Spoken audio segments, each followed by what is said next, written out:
Imagine, it's just an ordinary day when you're planning your weekly trip to the grocery store. You realize that there's nothing in the house to eat, so your list consists of pretty much everything: eggs, milk, bread, bananas, and apples. The list goes on and on. So you make your way to the store and start making your rounds until you get to the apples. You realize that there's something different. There's the apples you usually buy, and then there's the apples with a little green sticker on them labeled USDA Organic. You wonder, what's this? What does it mean? And after thinking about it, you realize that you've heard people talk about organic, and it's always been pretty positive, but you didn't really pay attention. So you pick up your usual apples and make your way around the store. But as you continue shopping, you realize that almost every product you pick up has an organic variety. And especially when comparing costs, you think, what's the difference? Well, today you're in luck, because I'm going to tell you what that little label means, as well as the advantages and disadvantages associated with it. First of all, you need to know I'm a dairy farmer, and so I'm actively involved in producing food for the world. However, I'm not an organic farmer, even though the idea has been tossed around by my family, which means it's also been heavily researched. Food is a huge part of our lives and our economy. In fact, in Wisconsin, the agricultural industry is worth $88.3 billion, according to the UW Extension. This means it's not only a part of our health, but also a part of our pocketbooks. So that's why today we're going to investigate why organic might be a suitable option, or maybe it's not for us. Organic farming has many advantages for the producer, consumer, and the environment. For the producer, farmers are able to get more money for an organic product. Because there is more put into it, they are able to charge a higher price for it. We'll take Lena Gorley, for example. Her family has a dairy farm in Seal, Oregon, and have been organically dairying for 10 years. They are a pretty great success story because it ended up working out really great for them, even though they had a challenging and costly start. They are able to receive a higher price for their milk and a more stable price because they're part of a niche market.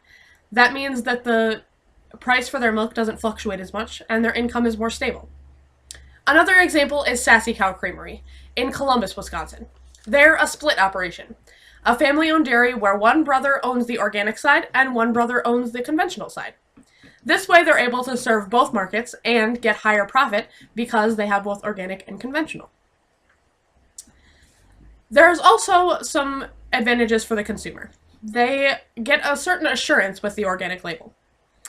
The USDA has to certify both the producer and the processing company while they are certified organic. This restricts the use of certain chemicals. You may have heard that organic farming is completely chemical-free. That's not true. Organic farms are allowed to use pesticides and chemicals, most of them being naturally derived. However, they are also allowed to use some synthetic chemicals. And as the USDA states, antibiotics and synthetic pesticides are strictly prohibited, except for in specific cases and from a specific list approved by the USDA. There are also many environmental benefits. There is a decrease in the use of chemicals, as well as methods that tend to be more environmentally friendly. So things like crop rotation, where they use crops to enrich the soil with things like nitrogen and other nutrients, instead of using a chemical additive. They also use grazing for livestock, which holds the soil and reduces erosion, as well as spreads out manure more evenly. They also use other preventative methods such as vaccines and natural remedies for livestock. So organic farming offers a lot of advantages. There's a higher price for the farmer, added assurance for the consumer, as well as some environmental benefits. However, unfortunately, organic farming is not perfect, and there are equal disadvantages for all of the parties involved: producers, consumers, and the environment. So even though organic farmers are going to get a higher price once they become certified, getting to that point is very costly and labor-intensive. There is a lot of startup cost required for organic farming. Not only are there the fees to get certified, but they often have to make many changes to their operation that involve costs that are not usually incurred. There are also times when that's very labor intensive. They have to put a lot more work in because they can't use as the efficient methods as they usually do. So, in Lena Gorley's case, they had an incident where a chemical they didn't normally use, was delivered to their farm and it burned the udders of their cows, causing infection. This then dropped their milk prices while they were also trying to be organic, so they couldn't use antibiotics, and it was a really messy and costly situation for them. And even though they got through it, not every farmer could. Some start the process and aren't able to finish because of the costs incurred. There is also a significant price increase with organic farming that has no nutritional difference. A study in the USA Today says that when they had a similar product, or the same product, one labeled conventional and one labeled organic, people more often chose organic because they thought it was lower in calories and more nutritious. This is completely false. In fact, a report cited by the Washington Post and USA Today says from Stanford University that there is no nutritional difference between organic or conventionally grown produce.